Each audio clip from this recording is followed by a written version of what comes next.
Baik, Assalamualaikum warahmatullahi wabarakatuh.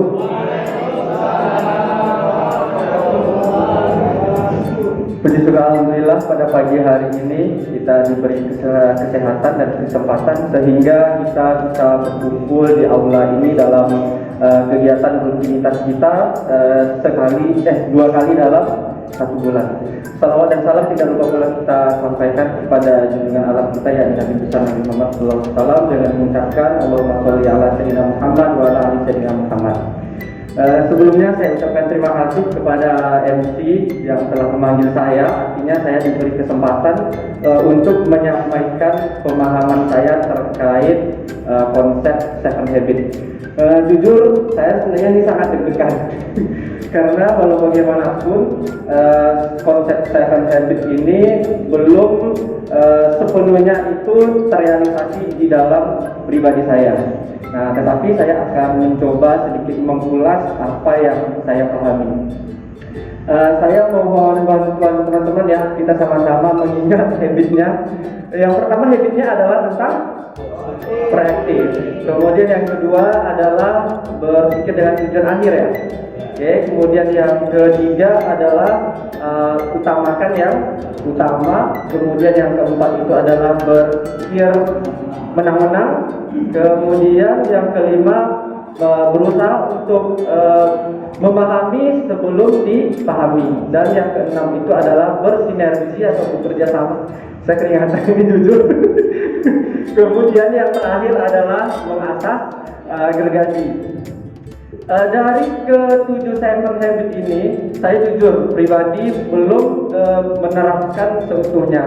Tetapi yang menjadi dasar dari Seven Habits ini adalah proaktif sih menurut saya yang terpenting. Karena proaktif ini adalah fondasi awal kita untuk menerapkan konsep Seven Habits ini di dalam kehidupan kita sehari-hari.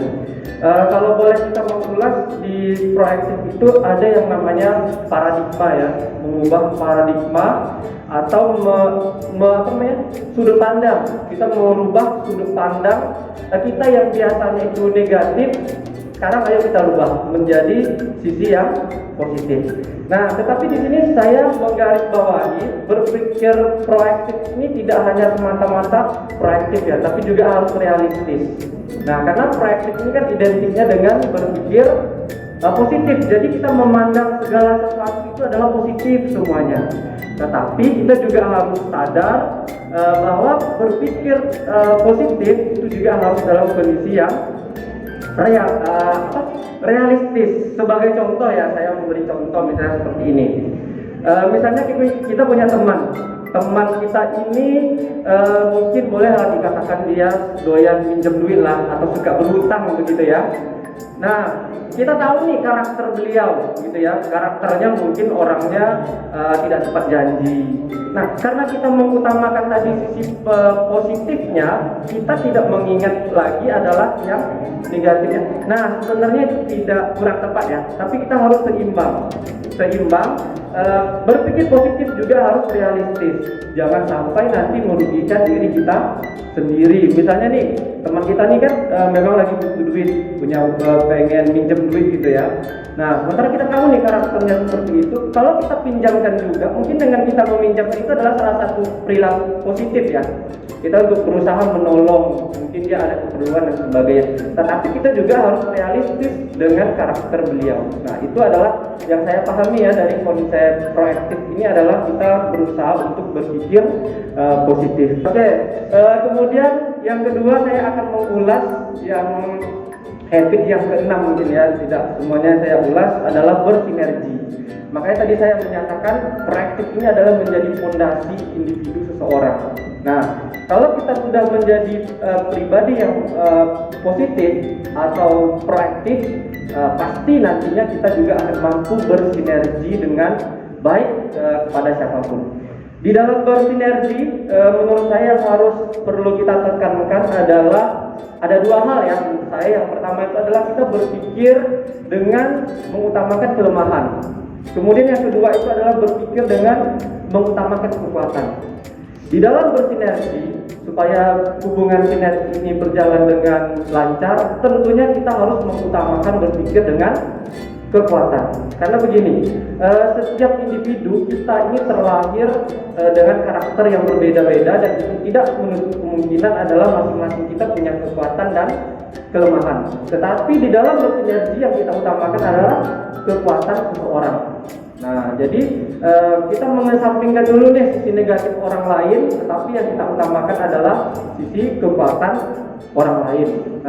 Apalagi nanti dalam skala yang besar, sinergi ini adalah kolaborasi. Kolaborasi ini kita adalah di luar ini ya, di luar internal kita. Misalnya kita bekerja sama dengan pihak tertentu, ada MOU-nya, nah itu adalah bentuk kolaborasi.